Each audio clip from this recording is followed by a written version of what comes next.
நீ தானே உங்க அப்பா கிட்ட நாங்க உழைச்சி இந்த பத்திரத்தை மீட்டுவோன்னு சொல்லி சவால் விட்ட.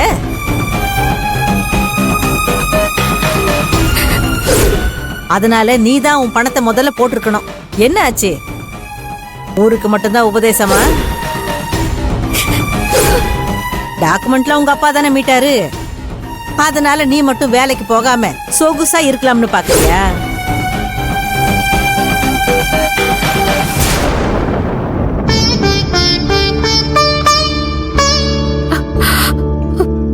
செல்வி, என்னாச்சுமா?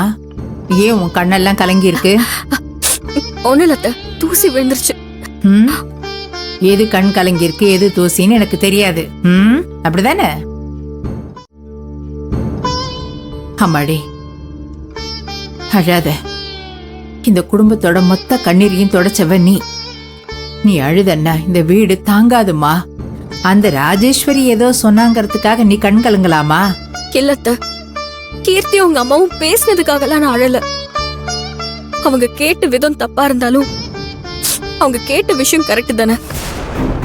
இந்த குடும்பத்துல இருக்கிற எல்லாருமே சம்பாதிச்சு பத்திரத்தை மீட் எடுத்துருவேன்னு நான் தான் எங்க அப்பா கிட்ட சவால் விட்டேன். ஆனா அதுக்கு நானே இப்ப பங்களிப்பா மகாணி கேட்ட மாதிரி அந்த உண்டியல்ல பணம் போடலங்கிறது தானே உண்மை. எல்லாருமே காசு கொடுக்கும் போது என்னால கொடுக்க முடியலையே. அவங்க கேட்டதுல எந்த தப்பும் இல்ல. என்னம்மா பேசுற? என்னமோ நீ இந்த வீட்டுல உக்காந்துக்கிட்டு உழைக்காத மாதிரில பேசுற. கேட்டரிங் ஆர்டர் எடுக்கிறதுக்காக போனீங்களே, அது எல்லாம் என்ன சும்மாவா? நீயும் வேலுவும் ஆர்டர் எடுக்கிறதுக்காக படுற கஷ்டம் எங்களுக்கு தெரியாமலா இருக்கு? இத பாரு செல்வி, நீ உங்க அப்பா கிட்ட கடன் அடைக்கிறதுக்காக மட்டும் நீ சவால் விடல. இந்த குடும்பத்தோட மானம் மரியாதை எல்லாத்தையும் காப்பாத்தணுங்கிறதுக்காக தான் நீ சவால் விட்டுருக்க. போதும் செல்வி, போதும். நீங்க இருந்து கஷ்டப்பட்டது எல்லாம் போதும். இங்க பாரு, நீ உங்க அப்பா அம்மா சொல்ற மாதிரி நீ அவங்க கூட போய் சந்தோஷமாயிரு. இந்த ராஜேஸ்வரியும் கீர்த்தி இருக்காளுங்களே, நீ எவ்வளவுதான் நன்மை செஞ்சாலும் நீங்க இருக்கிற வரைக்கும் உன்னை குத்தி காட்டிக்கிட்டே தான் இருப்பாங்க. அத்த, என்ன வார்த்தை சொல்றீங்க? நான் எங்க வீட்டுக்கு போறதுக்கா இத்தனையும் பண்ணிட்டு இருக்கேன்? என் உயிர் போற வரைக்கும் நான் இந்த வீட்டுல என் புருஷன் கூட தான் இருப்பேன். என்னைக்குமே பிறந்த வீட்டுக்கு போக மாட்டேன். அப்படியே போறதுனாலும் என்னோட போனம் தான் போகும். ஐயோ அம்மாடி, இதே வேறொரு பொண்ணா இருந்திருந்தா பத்திரத்தை கொண்டு வந்து கொடுத்ததும் ஏன்னு பல்ல கட்டிட்டு அதை வாங்கி இருப்பா. உன்ன மாதிரி இந்த குடும்ப கௌரவத்தையும் சுயமரியாதையும் காப்பாத்தி இருக்க மாட்டாங்க.